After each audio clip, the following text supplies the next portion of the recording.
अस्सलाम वालेकुम व्यूवर्स, उम्मीद करती हूँ आप सब खैरियत से होंगे। बागबानी का शौक़ रखने वाले तमाम व्यूवर्स को वेलकम कहती हूँ। प्यारे व्यूवर्स, आज एक बहुत ही खूबसूरत प्लांट पर बात होगी जिसका नाम है अगेव प्लांट।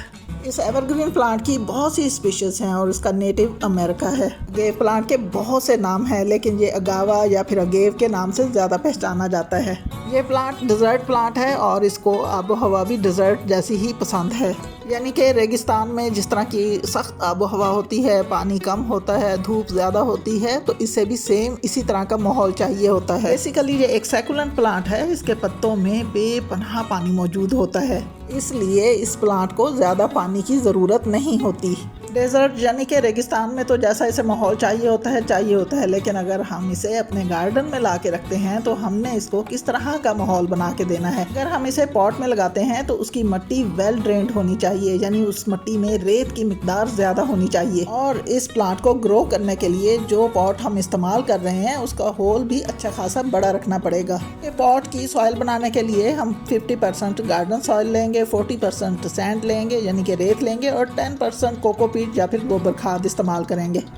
प्यारे व्यूवर्स, हमें इस बात का ख़ास ख्याल रखना पड़ेगा कि जब हम इसमें पानी डालें तो वो इसमें बिल्कुल भी ठहरना नहीं चाहिए। जैसे ही पानी इसमें डालें तो वो इसकी मिट्टी में से गुजरता हुआ नीचे वाले होल से निकल जाए। तो जी, अब बात होती है इसकी धूप की। धूप इसे बेहद पसंद है क्योंकि ये तो है ही रेगिस्तानी पौधा, और ऐसे प्लांट को ज़्यादा धूप की ज़रूरत होती है। डायरेक्ट धूप में हमें इसे रखना पड़ेगा। अगर हम इसे कहीं छाँव में या किसी दीवार के साथ जहाँ पर थोड़ी बहुत धूप आती होगी तो वहाँ यह सही तरीके से सर्वाइव नहीं करेगा। इसके धूप की रिक्वायरमेंट कम से कम 4 से 5 घंटे होती है। हम इसे किसी ऐसी जगह पर भी नहीं रख सकते जहाँ पर धूप तो आ रही है लेकिन डायरेक्ट आसमान इसके ऊपर नहीं है। इस सूरत में भी पॉट में लगा हुआ प्लांट या फिर ज़मीन में लगा हुआ प्लांट अपनी सीधी डायरेक्शन को थोड़ा टेढ़ा कर लेगा। इसकी मिसाल इस तरह से देती हूँ, जिस तरह एक इंसान किसी शेड के नीचे खड़ा है और वो थोड़ा टेढ़ा होकर आसमान की तरफ देख रहा है, तो सेम ये भी उसी तरह से अपने आप को टेढ़ा कर लेगा कि आसमान किस तरफ है। मतलब कि इसे आसमान बहुत ही पसंद है। अगर आप गौर करें तो अगेव प्लांट के पत्ते आसमान की तरफ को ही उठे हुए होते हैं।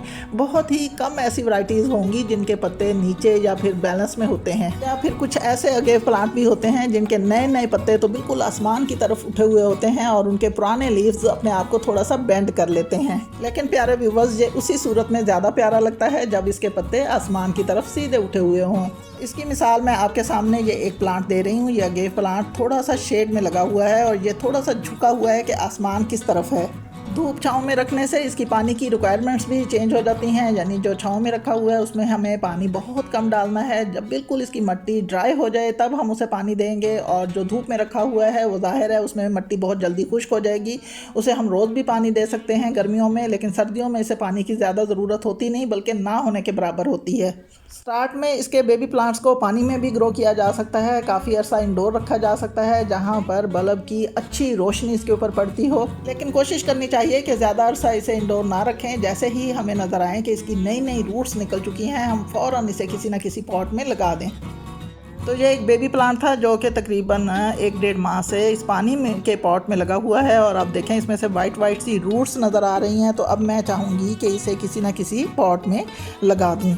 स्टार्ट में तो हम किसी भी छोटे से पॉट में से ग्रो कर सकते हैं, लेकिन जैसे जैसे ये बढ़ता जाए हमें चाहिए कि बड़ा पॉट इसके लिए रखें। जैसा कि मैंने पहले बताया है कि इसे हम ज़मीन में भी लगा सकते हैं। ज़मीन में लगा हुआ भी ये बहुत ही प्यारा लगता है। इसकी एक बात ये है कि जैसे जैसे ये बढ़ता जाए इसके नीचे वाले लीव्स को हम काटते रहें तो ये प्यारी शेप में रहता है। इसके बेबी प्लांट्स अगर हमें कहीं से मिलें, मतलब कि अपने फ्रेंड्स के यहाँ से या फिर रिलेटिव्स के यहाँ से, तो ले लेने चाहिए, क्योंकि इसका बेबी प्लांट अगर नर्सरी से जाकर लिया जाए तो वो 20 से 30 रुपीज़ में मिलेगा। एक प्लांट के काफ़ी सारे प्लांट्स मैंने इसी तरीके से बढ़ाए हैं। इसी तरह से इसके पॉट्स मैंने काफ़ी सारे बना लिए हैं, और जैसे जैसे ये बढ़ता जाएगा इसकी कीमत भी बढ़ती जाएगी। जैसा कि ये एक बड़े पॉट में लगा हुआ है, इसकी कीमत इस वक्त 3000 है, और इससे एक बड़ा भी है जिसकी कीमत 5000 है। और ये देखिए, ये मैंने घड़े में भी लगाया हुआ है, किस कदर प्यारा लग रहा है। और ये देखिए, ये सामने ये बड़े बड़े बाउल्स में लगा हुआ है और कितना प्यारा है। इसके साथ बहुत ज़्यादा बेबी प्लांट्स लग चुके हैं जिन्हें मैं निकाल के बहुत सारे पॉट्स बना चुकी हूँ। इस वक्त मैं साथ साथ अपने प्लांट्स को शावरिंग भी कर रही हूँ, इन्हें अच्छा पानी दे रही हूँ ताकि ये फ्रेश हो जाएं, क्योंकि मैं इस वक्त वीडियो बना रही हूँ। एक बार इस प्लांट को लाकर अपने घर में लगा लें, अपने गार्डन में लगा लें, पॉट्स में लगा लें या ज़मीन में लगा लें, तो इसके बेपनाह बेबी प्लांट्स होंगे। अब बात करते हैं हैं इसके फर्टिलाइज़र की।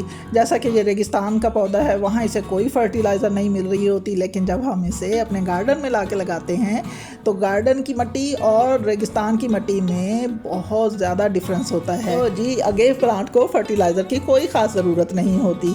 जिस तरह हम अपने बाकी प्लांट्स को फरवरी और सितंबर में कोई ना कोई फर्टिलाइज़र देते हैं, अगर इसे भी दे देंगे तो कोई हर्ज नहीं। प्रोपोगेशन पर वैसे तो मैंने पहले बात कर ली है, लेकिन इसकी प्रोपोगेशन ख़ास तौर पर ये मैं बताना चाहूँगी कि अगर ये बड़े पॉट में लगा हुआ होगा तो ज़्यादा होगी, उतने ही ज़्यादा इसमें बेबी प्लांट्स उगेंगे। अगर हम छोटे पॉट में लगाएंगे तो इसके बेबी प्लांट्स उगने में काफ़ी अर्सा लग जाएगा।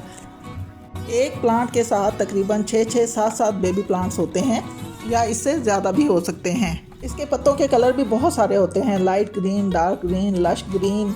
ये प्लांट बिल्कुल प्लेन ग्रीन में भी होता है और ये जो आपके सामने है ये वेरिएटेड है, इसमें 2 कलर हैं। बस इसको एक खूबसूरत लुक देने के लिए इसके नीचे वाले पत्तों को हमें काटते रहना चाहिए। जैसे जैसे ये बढ़ता जाए नीचे वाले पत्तों को काटते ही चले जाएं।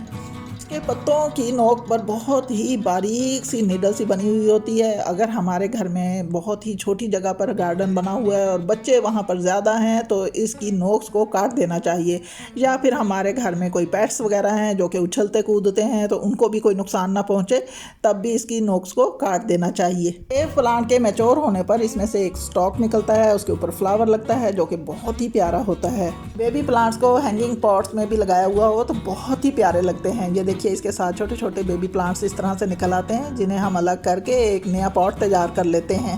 अगेव प्लांट को मैंने कई तरह की चीज़ों में लगा रखा है, यानी छोटी घड़ियों में भी, बड़े घड़े में भी और बड़े कप्स में भी, और इसके अलावा बड़े बड़े पॉट्स में भी, छोटे पॉट्स में भी। रेगिस्तानी प्लांट होने की वजह से रेगिस्तान के लोग इससे बहुत ज़्यादा फ़ायदा उठाते हैं, यानी कि इसकी नोक से नीडल का काम लेते हैं। इसके लीफ में बहुत ज़्यादा पानी होता है तो इसके पानी को किसी न किसी सूरत में इस्तेमाल करते हैं। अगेव प्लांट के फ्लावर का पल्प बनाते हैं, यानी कि रेगिस्तानी लोग इस प्लांट से पूरी तरह फ़ायदा उठाते हैं।